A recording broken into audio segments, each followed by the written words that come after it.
Hey guys, I'm Jonathan. And I'm Ayana. Hey, we want to welcome you to Winning by Quitting. Hey, tonight's episode is going to be really good. We're talking about feeling loved.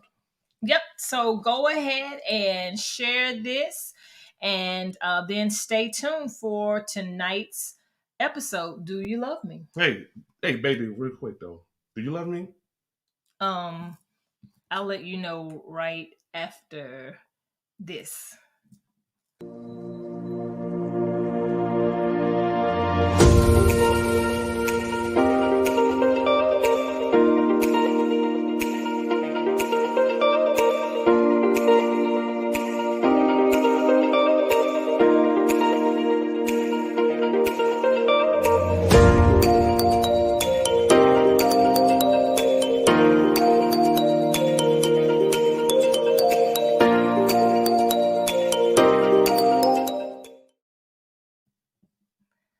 All right, we are here. Welcome to, and thank you for joining us for Winning by Quitting. It is a show that we get to do every Sunday evening where we share strategies that we've used in our 25 years of marriage, and that we offer to couples that we coach and counsel. To help them to rekindle, restore, and reinvent their marriage, even when walking away seemed right. And we do that by just simply reminding them that they have a reason to celebrate their vow to cherish, just like we tell you every single Sunday. So as you are jumping on, if you would, just in the comments real quick, let us know that you are here. Tell us hello and where you are tuning in from. We would love to give you a quick shout out on tonight. We have a really good show, a really good episode coming for you tonight. Babe, before we went earlier, I asked you a question. Do you love me? And yeah. We're gonna get to that. Give me a second. Okay. All right. So, but I got a question for you too. Do you realize that this is our 5th episode? Yeah, I do. You did? Yes, I do. Shout out to number 5. Some of y'all have been rocking with us since episode 1. And if you haven't, be sure to go over to our YouTube channel and catch all of the replays. You can just go to YouTube and look at Vow to Cherish. And while you're there, go ahead and subscribe to the channel. We're trying to reach 100 subscribers by the end of the month, if we can do that. And I know we can. Yes. So if you are here and you're celebrating with us for this 5th episode, go ahead and put some fire or some streamers in the chat. We would love to see them. And I'm going to try to share this. Let's see. We got Deja Rice on. We got Mary Kate on. Oh, hey, Deja. Mary Kate, how are you? Thank you guys for tuning in. We appreciate you. So yeah, if you would go ahead and share this and tag somebody who you care about who could benefit from tonight's conversation by tuning in. And even if you're watching the replay, welcome and thank you for taking time to watch the replay. Go ahead, if you're watching the replay, to type replay in the comments, and we'll be sure to see those as well. And then that number 5, that's it, Deja. Yeah. Thank you, Deja. We want to hear from you. I am going to put tonight's question of the week. What's tonight's question of the week, babe? Hey. So, every week we have a question of the week. So tonight, why do you think it's fundamental to a healthy marriage to speak our spouse's love language? That's a good question. Why is it fundamental to speak our spouse's love language? Or do you think it's important? Do you speak your spouse's love language? Let us know. Let us know right there in the chat. And again, real quick, I'm going to put it in the chat, and I'm gonna attempt to pin it. There we go. We're gonna pin it. Yay, I did it. So it's pinned in the chat. Also, so guys, let us know. Let us know. You're supposed to be letting me know something. I mean, like, what is supposed to be letting you know? If you love me or not. Oh, you should know right by now that I love you. I mean, we've been married for 25 years. We got children together. We've been through, seriously though, we've been through good and bad, ups and downs. And ever since I've learned your love language, I think I, learned your love style, your love language, and I start speaking your love language consistently. I wouldn't think you had any doubt and knowing and feeling that I loved you. You speak my love language? Yes, I speak your love language. So what is my love language? Your love language, your top 2 love languages are words of affirmation and physical touch. Oh yeah, you got it. You got it. However, in going into tonight's topic, even though he had to ask me that a couple of times, do you love? And knowing that words of affirmation, I do. I apologize because I should have answered you immediately instead of brushing you off, because that sent a message, and it wasn't the message. I was feeling a certain kind of way over here. You was feeling some kind of way? Yep, I was. I'm sorry. Yeah. So see how easy it is to miscommunicate our love for our spouses. So yeah, but babe, learning my love language. Mm-hmm.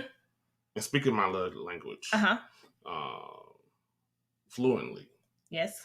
Was that difficult, or was it an easy thing to do? No, absolutely. It's difficult. It's a lot easier said than done. It's literally learning a second language. I knew before learning your love language, I knew what made me feel loved, but that wasn't working for you. So I had to learn what made you feel loved, because your emotional love language is not necessarily the love language of your spouse. And it can be as different as Chinese is to English.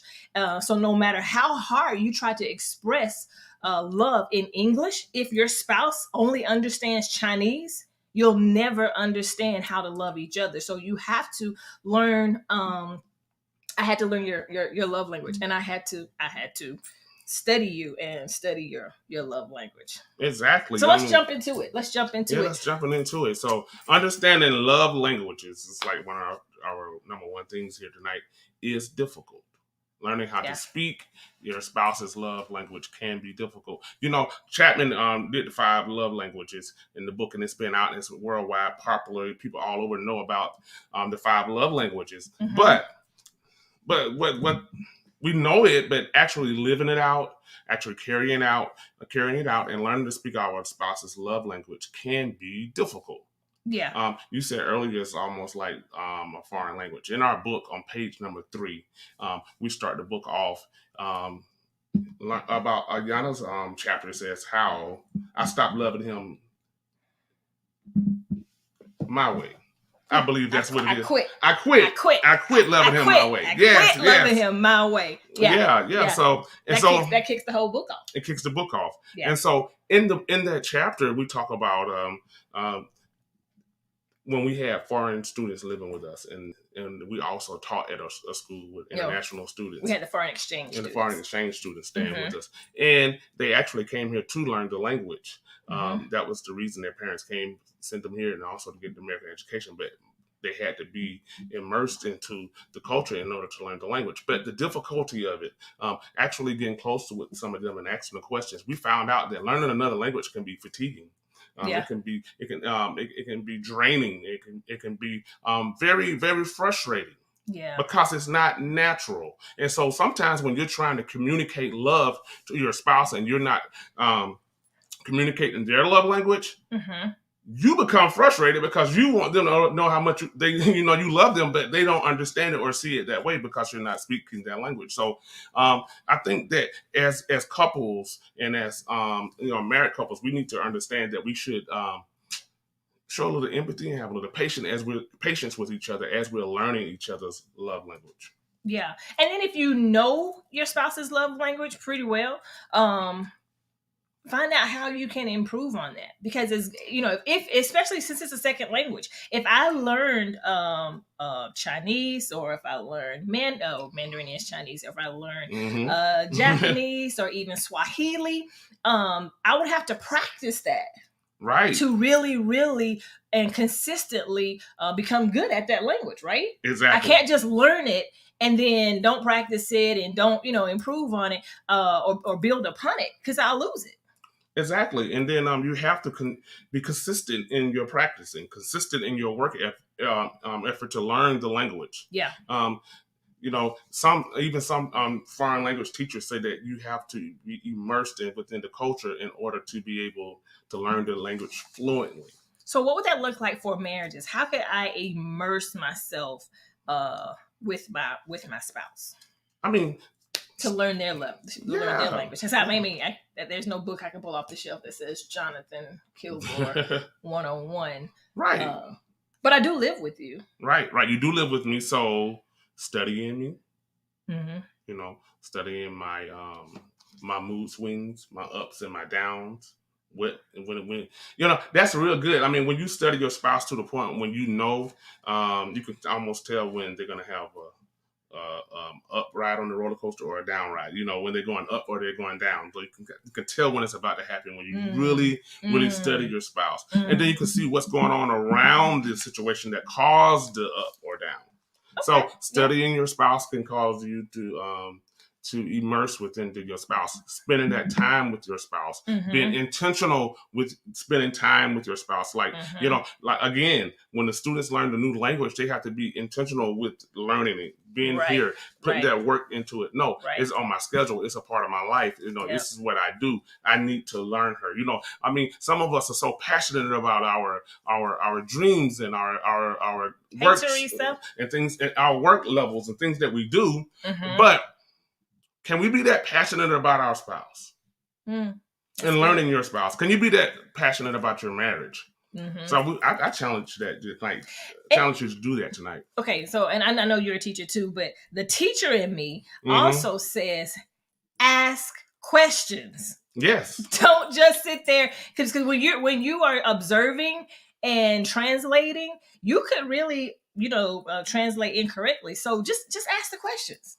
Yeah. And then be honest with your spouse as to we talked about it last week, what you need, what speaks your language. If they're not hitting it, let them know. Just as simple as that. So that's good. So then, Jonathan, what would you say prevents us from understanding what love is, or what prevents us from speaking our spouse's love language? Okay, so we can take the love language quiz. You can Google Gary Chapman's 5 love languages. You can take it online. Really, really simple. Hey, Pastor Jones. Hey, Pastor you can Jones. Google it. The 5 love languages. You can take it.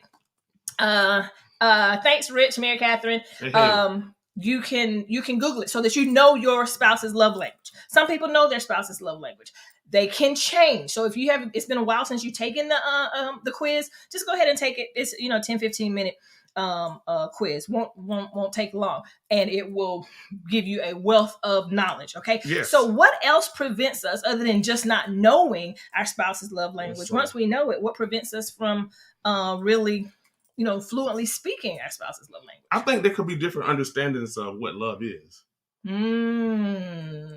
You may have a definition of love, and I may have a definition of love, and until we come into an understanding of what love is for us, or what love is in general, I mean, it could be a blockage when it comes to speaking the love language. For example, some men and even myself, even early in the marriage, if I felt like if I was sacrificing, that you should know I love you. Yeah. If I worked extra hours, or I gave you my last little bit of money, or my last piece of food that I was eating, I'm sacrificing. She should know that I love her just because I'm doing those little things. And so oftentimes that individuals think, hey, mama, and we think that because we're sacrificing, that our spouse should feel loved, and that's not necessarily true. Nope. Because that spoke love to you. If again, Chinese and English, if it wasn't my language, I didn't even see it. I didn't understand it. I didn't even hear it. It just kind of like, hey, cool, thanks, and move on. Exactly. It may have met my need, but it didn't necessarily speak my language. Exactly. So and then also just that sacrificial love, or that the romantic love that we see on television and our culture, that would not sustain you. Yeah. I think it's important just to even go back to the question that we mentioned earlier about why is it fundamental? I think it's fundamental that we learn to fluently speak our spouse's languages so we can sustain our relationships. That's so that the relationships can continue to grow and grow, and it just doesn't get stale, but it's still romantic, and it's still passionate, and it's doing all the things that it was created to be. Yeah. I think that's good. That's good too. So, what prevents us? Understanding, understanding what love is to each other. Right. Because everyone can have a different definition of love, right?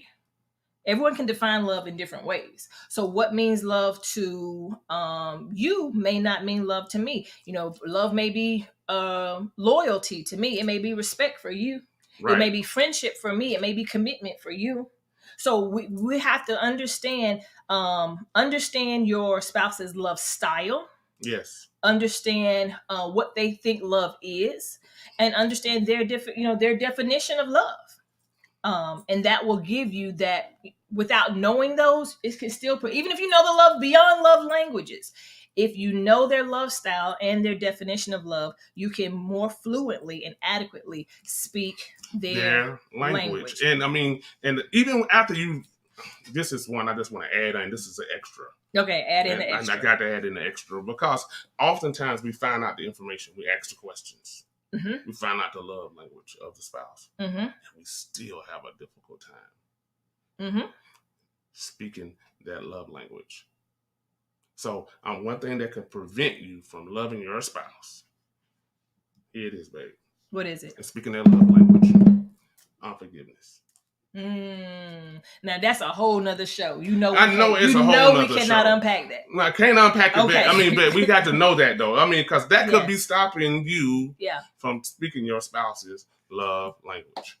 Yeah, so that's something that you need to examine and you need to look at, and just be honest and take a look at. All right, so what are how do we make our spouses know that we love them? We found out our love languages, all that kind of stuff. Let's give them some practical ways, because we always say, you got the 5 love languages. You got the acts of service, quality time, words of affirmation, gifts, and what's the other one? It's yours. No. Oh, physical touch. Physical touch.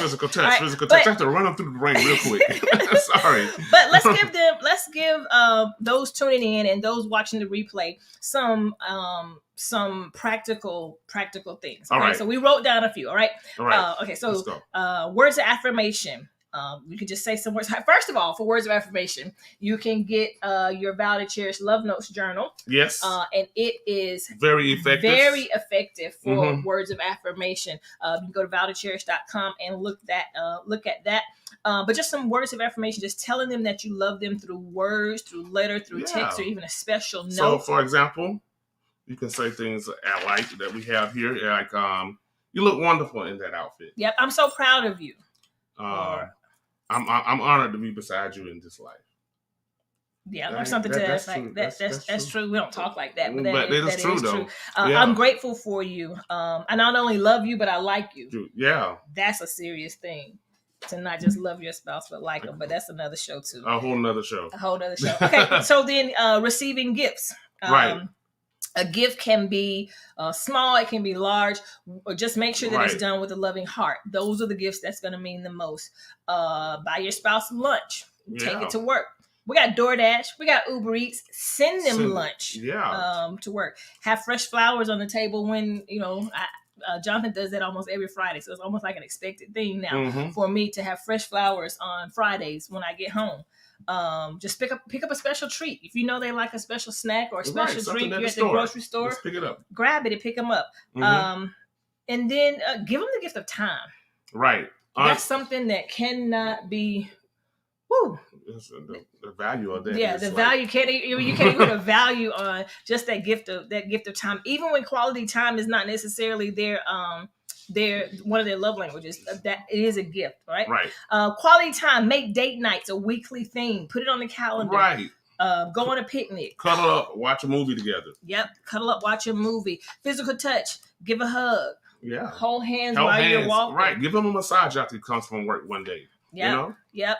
Acts of service. Make them a cup of tea or a cup of coffee in the morning.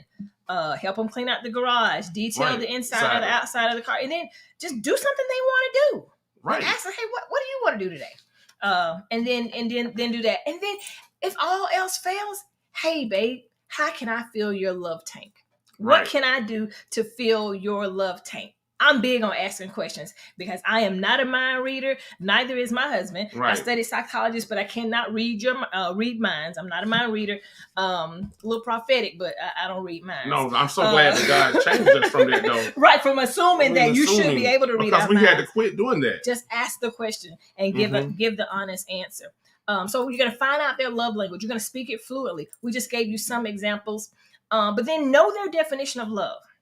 Right. You know, what is the definition of love? Is it respect? Is it loyalty? Is it commitment, trust, honesty? Is it friendship? Know how they view love in practical ways. What does it look like to them? Right. And then if you don't know their definition of love, if you don't know how they view love in practical ways, then you need to be joining us for one of our upcoming marriage tune-up summits. And we're going to talk about that a little bit as we're wrapping up. So we had a question. Right. We had a question for you we're going to go back to the question and put it in the chat. How do or why do you think it's fundamental to a healthy marriage to speak your spouse's love language? And John, what did you say? You said for longevity. For the longevity. For the long haul. I mean, if you're going to make it, you're going to have to be able to communicate to each other love. Yeah. You're going to make it for years. We got 25 years in it, and praying to God for 25 more, or even more, at least at the minimum. But I want to be able to be so fluent in Yana's love language that it just comes natural, and it becomes almost my language that I can speak her language that well. But it will cause you to last. And love is so needed. I know they had the song say, "All you need is love." Well, love is not the only emotional need that we have, but psychologists do show that, Rich and Mary Kate says it validates and builds each other up in marriage. That is really, really good. Fills the tank up. Fills that tank up. And we need each other. We need to be validated. We need to be supported. And it kind of ties in to what I was about to say with the psychologists. They observe that our basic needs are security, self-worth, and significance. Yes. That's security, self-worth, and significance. So we don't just need love. We need an array of things, but love, however, interfaces every one of those. It validates us. It builds us up. We need it. And then scripture shows us in 1 Corinthians 13:13 that there are three things that's going to last forever, right? Faith, hope, and love. And the greatest of these is love. Guys, we need love. And it's beyond the word, I love you. We need to know that we're loved. We need to feel the love. Because love is more than just a word or words that come out of our mouth. Right. Love is action. I won't say love is doing. And we'll and next week's show we'll show you a little bit why. Because it's more than even just doing. Sometimes love is being. Right. And it's just like John said, that gift of time and being in the presence, that is love. And it's necessary. It is vital. It is a part of the basic needs of humans. You have to have it. We need it. Yeah, God created us that way. Hey, Rent. So that's how God created us. That's how he wired us. So you can find more of tonight's topic, I Quit Loving Him My Way, in our book, I Quit. Proven strategies to rekindle, restore, and reinvent your marriage when walking away seems right. Go to our website, vowtocherish.com, and order yours if you have not. And if you have, thank you so much. But go ahead and jump over there. We have a good special running. And share it for somebody else. Think about someone that you care about who could use this book and invest in their marriage or their relationship. You get 2 books and the Love Notes Journal for only $25. Why? Because all year long and even into next year, we're celebrating 25 years of marriage. Yes. So again, if you don't have a good sense of your spouse's love language or their love style or their definition of love, we need you to make it a point to meet us at our next marriage tune-up summit. Okay. And that is coming up on October the 23rd. Yes. This one is going to be in Athens, Georgia. Mm-hmm. And it is hosted by Living Hope Church, where Dr. David Holt is the pastor. And we are so excited to just help couples to, go through some of these points, to find out we've talked about communication. We talked about conflict. So we're going to help them find out their conflict style, their fighting style, their talk style, and even their love style and their definition of love. They're going to get all of that. So you can get it. All of that. All of that. Come to the marriage. Come. Get a tune-up. Day summit. Tune up your marriage, just like we do our cars, so that it can operate at optimal levels. And we would love to see you there. You can go to our website, vowtocherish.com, and register for that. Yes. Tonight.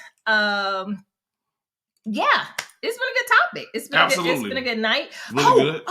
We are still voting is still open for the Author Elite Awards. Vote for us. I Quit has been nominated and made it to the top 10 of hundreds of nominated books. We thank you guys for your votes. It's made it to the top 10 for hundreds of books for self-help book of 2021. Okay, so we need your help. If you have not voted, please go. If you have not voted in this round, please go to authoreliteawards.com/vote. And then you'll click on category 2, self-help, and then find the picture of the book I Quit and click on it. Be careful, because your click is your vote. So be careful as you're scrolling up. Don't click on somebody else's book. We need that vote. We need your vote. We need your votes. Again, thank you for tuning in tonight. If you don't know who we are Jonathan and Ayana. We are your Vow to Cherish marriage and relationship coaches. We're the coaches that are helping couples, whether they're preparing to be married, whether they're struggling in their marriage, or whether they're doing really, really good. Mm-hmm. And we're just going to help them find reasons to celebrate their vow to cherish through transparency, truth, and trust. And we want to help you. So go ahead and follow us on social media, Ayana Kilgore and Jonathan Kilgore, and on YouTube. And then go to vowtocherish.com. If we can be of assistance to you, book that 15-minute free discovery call, and we can see just how we can serve you and your spouse, your fiance, or even just you and your mate. And we'll see you next week for May I Have Your Attention, Please? Being fully present with your spouse. Hey guys, have a great week, and remember, you have a reason to celebrate your vow to cherish. See you next Sunday.